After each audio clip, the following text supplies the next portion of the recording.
Okay, so Yeah, it looks temperature like pretty much departures. most of the continental U.S. is normal temps, except for basically the mid-Ohio Valley over and up into the UP of Michigan. And then you've got eastern Texas and Arizona, New Mexico So yeah, that the are Southwest warmer. is warm, above average, I should say. And then what's going on with the northeastern states for July? Yeah, Um, not sure what's they're going on. red. Plus Michigan too. Yeah, well, if you go to July 2, that kind of parallels individual states, and the record warmest July was for New Hampshire. So I thought of you. Connecticut, Yeah. Pennsylvania, New Jersey, Delaware, Maryland, and Virginia, they had their record warmest July. So, I mean, more records being broken essentially like every month in different states, but overall, Yeah. like the Northeast United States was much above average, and then we have like those record warmest. But I mean, the consequences for that. It makes me wonder what August will bring because historically, August was the really hot month in the Northeast, hot and humid. I remember spending many an August day sitting in front of a fan, just simply sweating through Oh my t-shirts. God, the 'Cause moisture in the air. I would Yeah. just have a stack of t-shirts. Go, okay, this one's wet. Take it off. Put on the next one. Mm-hmm. You know, Yeah. and that was when I was skinny. Shit. Now, That's hilarious. now I'm a beach walrus. But That's okay. I mean, yeah, I mean that's what it is. You're literally sweating. I've been sweating this whole time, but I mean, you're talking about the East Coast, but yeah, it's humid over there. I mean, we lack the humidity over here, but the humidity with the high temperatures, that's dangerous. yeah, it is. It is. And and you couple it with the humidity, and and I've done some videos in the past where it's not just the high heat, but the high humidity that goes with it because warmer air can hold more moisture, and then you get to the point where the body cannot adequately perspire enough to cool you Right. down. So now you run the risk of hyperthermia. So it's good sweating, but it's the thing where if you stop sweating in such a warm environment, you could die. Yeah, because the air is so saturated, it cannot pull the moisture off your skin and keep you cool. You're not able. You stop perspiring, then you go into hyperthermia, which can, especially if you're an older person, can kill you. Goodness gracious. Yeah, it's that serious. Yeah, And I so, mean, we're in so this is July. serious Yeah, stuff. it is. And the elderly population is at risk from these higher temperatures, as well as COVID. But I mean, these Yeah, extreme temperatures are another. It's just a lot of things could get you really. Um, but yeah, just overall near average. But these certain regions are above average. and I'm not sure why I don't think of as whatever's happened with the oscillatory systems. I think ENSO is in a neutral, maybe slid over to the La Nina, a weak one. Um, the Arctic Oscillation might have changed. I haven't looked at it recently, but Arctic Oscillation might have changed, or the North Atlantic Oscillation might have changed. Have to see what those indices are. So The, looking, the, oh, go ahead. yeah, those tend to change a little more frequently than does ENSO's like a 12 to 18 months moving around over a 7-year period. The PDO is like over 18 to 30 years, but the NAO and the AO seems to be on like a 4 to 6, 8 months cycling. Kind of cool, kind of crazy. But all that is changing essentially, like.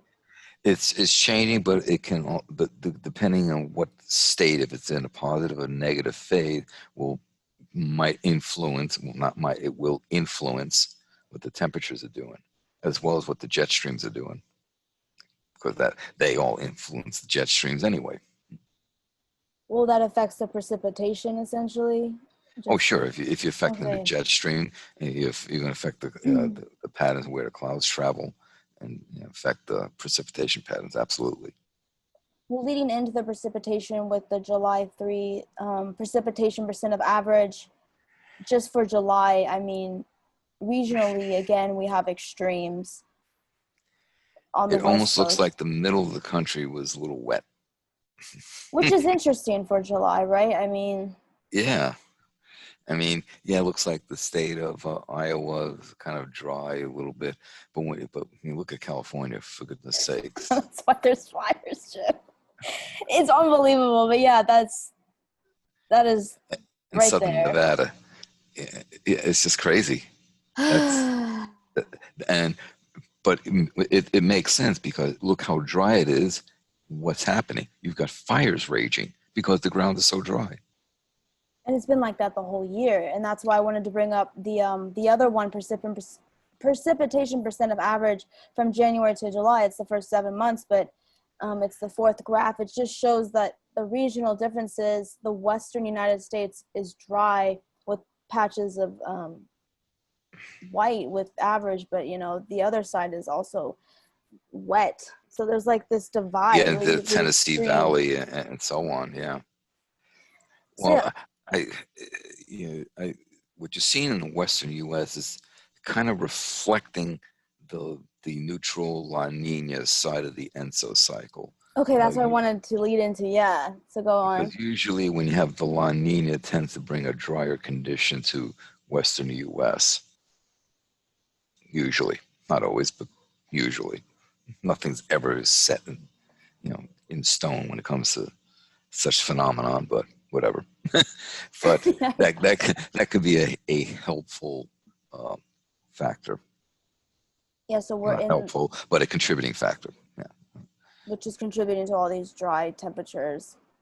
I mean, we Yeah. have not had much, we have barely any rain this year. We talked about that earlier on this channel. It's just California's dry. The whole western United States essentially is going into like a mega drought, it's been reported, which Right. like in the past, that ended like the Native American civilizations back in like the 1100s and all that. The earlier civilizations before like the Spanish even came, so there was some issues, but those were just natural variations that ended civilizations. But we're talking about another one. So another one coming, the lack of water, that's a big issue, and just it's alarming. I mean, 2020 in itself is I a mean, red flag. and we Yeah. already know that plenty of drinking water is an issue um, in the West, and a lot of the problem is created from politics. Let's be honest about it, especially when it Absolutely. comes to irrigation rights and so on. I mean, the Colorado River doesn't even make it to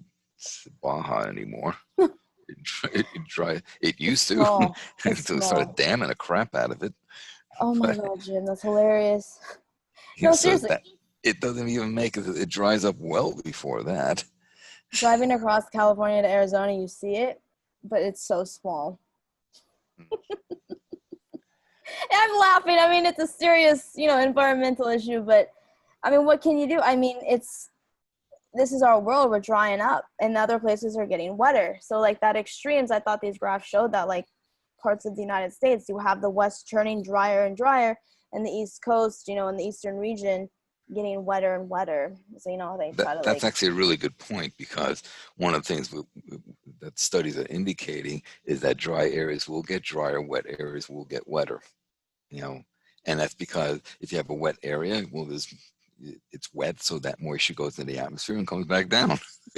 exactly. I Whereas you have a mean, dry yeah. area, there's no moisture going into the air, so nothing to come down. Oh my God, I know. Yeah. So there you go. But I that's a mean, really good point. Yeah. so that's why I wanted to look over these graphs, because I thought, we go over the temperatures all the time, but the precipitation is starting to see a trend this year. You know, the issue between the 48 states. I mean, Alaska is different, right? So what's going on with Alaska? We've actually, on the high end of the precipitation for the last 12 months, we've having higher than average precipitation. Oh no. So just more boggy issue. Like it's just, It can lead to boggy areas can get boggier, yes. Like for example, August is usually, well, it used to be, the rainy month up here. And it would just like rain heavily, heavily, like day after day, most days. And the joke up here was it will stop raining when it turns to snow. You yeah, know? exactly. It's not going to stop. But You know, it's really weird. This week has been wonderful. It's been nice and dry and sunny. A couple little sprinkles here and there. Overall, sunny. Next week it says it's supposed to be rainy. Last week we had episodes of rain. The beginning of the month it was really raining. So, Oh my gosh. And then, but yeah, go ahead. temperatures are about average, maybe slightly cooler. I actually, How interesting. not the last 2 mornings, but the like the 3 previous mornings early in the week, wake up temperature was around 32. It was around freezing. Oh my God. It's like, well, good, knock down the mosquitoes. Yeah, right? I mean, that will kill them off, but geez. Oh my Yeah. God, Jim. So 32. it's like, well, but you go down to Denali National Park, by the time the end of August, like this time of the year, the tundra starts turning colors. Nice, but So up here in the Arctic, this is when fall starts to begin.